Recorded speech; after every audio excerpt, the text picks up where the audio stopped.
Hi all. ഇന്ന് നമുക്ക് പഴം കൊണ്ടൊരു ഹെൽത്തി സ്നാക്കിൻ്റെ റെസിപ്പി നോക്കാം. ഇത് കുട്ടികൾക്കും മുതിർന്നവർക്കും ഒരുപോലെ ഇഷ്ടമാകുന്നൊരു ഹെൽത്തി സ്നാക്കാണ്. ഇതിൻ്റെ ഒരു ഹൈലൈറ്റ്, ഇതിനധികം ഇൻഗ്രീഡിയൻസ് ഒന്നും നമ്മൾ യൂസ് ചെയ്യുന്നില്ല. ഓയിലായിട്ട് നമ്മൾ ഈ നെയ്യ് മാത്രമേ ഇതിൽ യൂസ് ചെയ്യുന്നുള്ളൂ. ഇനി ഇതിന് ടൈം കളയുന്നില്ല കേട്ടോ. ഇനി നമുക്ക് ഹെൽത്തി ആൻഡ് സിമ്പിളായിട്ടുള്ള ബനാന ബോൾസിൻ്റെ റെസിപ്പി നോക്കിയാലോ. ഇതൊക്കെയാണ് ഇൻഗ്രീഡിയൻസ്. മെയിനായിട്ട് വേണ്ടത് നേന്ത്രപ്പഴം തന്നെ എടുക്കണേ, അപ്പോഴേ കറക്റ്റ് ടേസ്റ്റ് കിട്ടുള്ളൂ. ഈ ഇൻഗ്രീഡിയൻസ് ഒക്കെ ഞാൻ കറക്റ്റ് അളവ് സഹിതം ഡിസ്ക്രിപ്ഷനിലും കൊടുത്തിട്ടുണ്ട്. ആദ്യം നമുക്ക് പഴത്തിനെ ചെറിയ കഷ്ണങ്ങളാക്കിയിട്ട് കട്ട് ചെയ്തെടുക്കണം.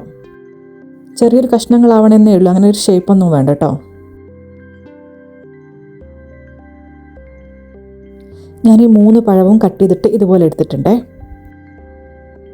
ഈ ഒരു വലുപ്പത്തിലാണ് ഞാനിതൊക്കെ കട്ട് ചെയ്തിരിക്കുന്നത്. ഇനി നമുക്കിത് പ്രിപ്പയർ ചെയ്യണം. അതിനായിട്ട് ഞാനിവിടെ ഒരു പാനാണ് എടുത്തിരിക്കുന്നത്. ഇനി ഇതിലോട്ടേക്ക് 1 ടേബിൾ സ്പൂൺ നെയ്യാണ് ആഡ് ചെയ്യുന്നത്. നെയ്യ് തന്നെ എടുക്കണം. നെയ്യിൻ്റെ ഒരു ടേസ്റ്റാണ് ഇതിൽ മുന്നിട്ടിങ്ങനെ നിൽക്കേണ്ടത്. ഇനി ഈ നെയ്യ് ചൂടാകുമ്പോൾ നമ്മൾ നേരത്തെ കട്ട് ചെയ്ത് വെച്ചിട്ടുണ്ടായിരുന്ന പഴമില്ല, അത് കംപ്ലീറ്റ് ഇതിലോട്ടേക്ക് ഇട്ട് കൊടുക്കണം.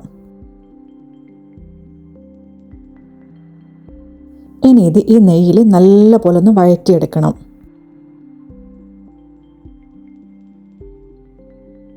ഇനി ഈ ഒരു സ്റ്റേജ് എത്തുമ്പോൾ പറ്റും പോലെയൊക്കെ ഇത് സ്മാഷ് ചെയ്തും കൊടുക്കണേ. ഇതിപ്പം പകുതി വഴന്ന് വന്നിട്ടുണ്ട്. ഇനി നമുക്ക് ഇതിലോട്ടേക്ക് പഞ്ചസാര ആഡ് ചെയ്യാം. ഞാനിവിടെ 2 ടേബിൾ സ്പൂണാണ് എടുത്തിരിക്കുന്നത്. നിങ്ങൾ പഴത്തിൻ്റെ മധുരം നോക്കിയിട്ട് ഇട്ടാൽ മതി കേട്ടോ. ഇനി ഇതിലോട്ടേക്ക് ഒരു 1/2 ടീസ്പൂൺ ഏലക്കാപ്പൊടിയാണ് ചേർക്കുന്നത്. ഇത് സ്കിപ്പ് ചെയ്യരുത്, ഇതെന്തായാലും വേണം കേട്ടോ. ഈ മധുരമൊക്കെ ഒന്ന് ബാലൻസ് ചെയ്യാൻ വേണ്ടിയിട്ട് ഒരു പിഞ്ച് സോൾട്ടും ഇതിലോട്ടേക്ക് ഇട്ട് കൊടുക്കുന്നുണ്ട്. ഇനി ഇതിലോട്ടേക്ക് 1 ടേബിൾ സ്പൂൺ റവയും കൂടി ആഡ് ചെയ്യുന്നുണ്ട്. ഈ മിക്സ് ഒന്ന് ടൈറ്റ് ആവാൻ വേണ്ടിയിട്ടാണ്. ഇനി ഇതിലോട്ടേക്ക് ഒരു 1/4 കപ്പ് തേങ്ങ കൂടി ചേർക്കുന്നുണ്ട്. ഇനി ഇത് നല്ല പോലെ മിക്സ് ചെയ്യണം. ഈ മിക്സ് ചെയ്തിട്ട് നമ്മൾ ചേർത്ത ഇൻഗ്രീഡിയൻസ് ഒക്കെ ഈ പഴത്തിൽ നല്ല പോലെ യോജിക്കണം. ഇതൊക്കെ ഒരു മീഡിയം ടു ലോ ഫ്ലെയിമിൽ തന്നെ ചെയ്യണേ. ഈ മിക്സ് ചെയ്യുന്നതോടെ തന്നെ ഇടയ്ക്കിടയ്ക്ക് ഇതിനെ സ്മാഷും ചെയ്ത് കൊടുക്കണേ. ഈ മിക്സ് ചെയ്ത ഐറ്റംസ് ഒക്കെ ഈ പഴത്തിലൊന്ന് പിടിച്ചു കഴിഞ്ഞാൽ നമുക്ക് ഇതിലോട്ടേക്ക് പാൽ ആഡ് ചെയ്ത് കൊടുക്കണം. ഞാനിവിടെ 1/4 കപ്പ് പാലാണ് എടുത്തിരിക്കുന്നത്. ഇനി ഇത് നമുക്ക് നല്ലപോലെ ഒന്ന് മിക്സ് ചെയ്ത് കൊടുക്കാം.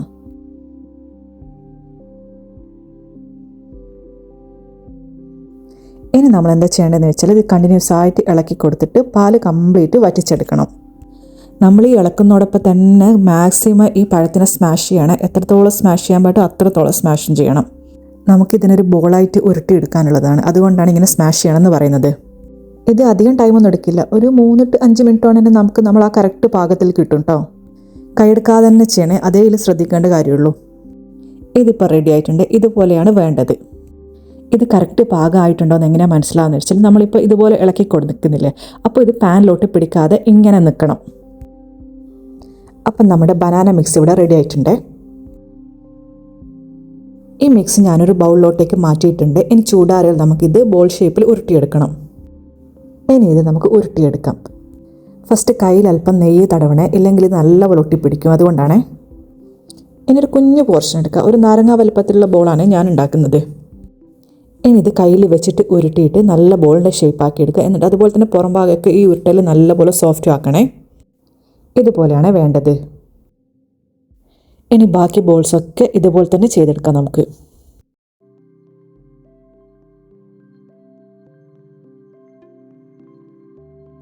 ഞാൻ ബാക്കിയെല്ലാം ഇതുപോലെ തന്നെ ചെയ്തെടുത്തിട്ടുണ്ട്. ഇനി ഇതൊക്കെ നമുക്ക് ഫ്രൈ ചെയ്തെടുക്കണം. അതിനായിട്ട് ഞാനിവിടെ ഒരു പാന് ചൂടാക്കാൻ വേണ്ടി വെച്ചിട്ടുണ്ട്. ഇത് നമുക്ക് ഡീപ്പ് ഫ്രൈ ഒന്നും ചെയ്യേണ്ട, ഷാലോ ഫ്രൈ മാത്രം ചെയ്താൽ മതി. അതിനുവേണ്ടി ഞാൻ എടുക്കുന്ന നെയ്യാണ്. വേറെ ഒരു ഓയിൽ ഇതിലെടുക്കുന്നില്ല, ഇതിൽ നെയ്യ് മാത്രമേ എടുക്കുന്നുള്ളൂ. അപ്പോഴേ അതിൻ്റെ കറക്റ്റ് ടേസ്റ്റും കിട്ടുള്ളൂ. ഓയിൽ ചൂടാകുമ്പോൾ നമുക്ക് ഇതിലോട്ടേക്ക് ബനാന ബോൾസൊക്കെ ഇട്ട് കൊടുക്കാം.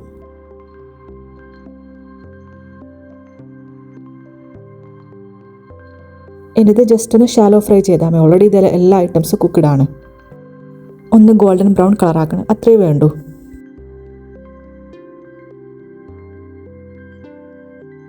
ഇനി ഒരു സ്പൂൺ കൊണ്ട് ഇങ്ങനെ തിരിച്ചു മറിച്ച് വിട്ടിട്ട് എല്ലായിടത്തുനിന്ന് ഗോൾഡൻ ബ്രൗൺ കളറാക്കണം, അത്രയേ വേണ്ടൂ. ഇത് പെട്ടെന്ന് തന്നെ ഗോൾഡൻ ബ്രൗൺ കളറാവും. ഒരു 2-3 മിനിറ്റ് മീഡിയം ഫ്ലെയിമിൽ വെച്ച് ചെയ്താൽ മതി.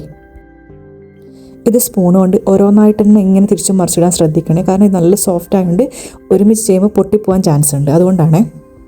ഇത് അത്രയ്ക്ക് സോഫ്റ്റ് ആയിട്ടാണ്. ഇത് ഹാർഡാക്കാൻ വേണ്ടി അരിപ്പൊടിയോ മൈദയോ ഒന്നും നമ്മളിതിൽ ചേർത്തിക്കില്ല. കാരണം വായിലിട്ട് അലിഞ്ഞു പോകുന്നൊരു പാകത്തിലാണ് ഇതുണ്ടാക്കുന്നത്. ഈ ഒരു പാകത്തിലാണ് വേണ്ടത്. ഇപ്പോൾ കണ്ടില്ലേ, ഓൾമോസ്റ്റ് എല്ലാ സൈഡും ഗോൾഡൻ ബ്രൗൺ കളറായിട്ടുണ്ട്. ഈ ഒരു പാകത്തുമ്പോൾ നമുക്ക് ഫ്ലെയിം ഓഫ് ചെയ്യാം. അപ്പം നമ്മുടെ ടേസ്റ്റി ആയിട്ടുള്ള ബനാന ബോൾസ് ഇവിടെ റെഡി ആയിട്ടുണ്ട്. അപ്പോൾ എല്ലാവരും ഒന്ന് ട്രൈ ചെയ്ത് നോക്കണേ. മസ്റ്റ് ട്രൈ ആയിട്ടാണ്. എന്നിട്ട് ഫീഡ്ബാക്ക് കമൻറ്റിലൂടെ പറയണേ. അപ്പോൾ എൻ്റെ ചാനൽ ഒന്ന് ഇഷ്ടമായ വീഡിയോ കണ്ടു ലൈക്ക് ചെയ്ത് സബ് ചെയ്ത് സപ്പോർട്ട് ചെയ്യണേ. ആ ബെല്ലൈക്കൺ ഒന്ന് പ്രസ് ചെയ്താലാണ് എൻ്റെ വീഡിയോ നോട്ടിഫിക്കേഷൻ കിട്ടുള്ളൂ. Thank you for watching.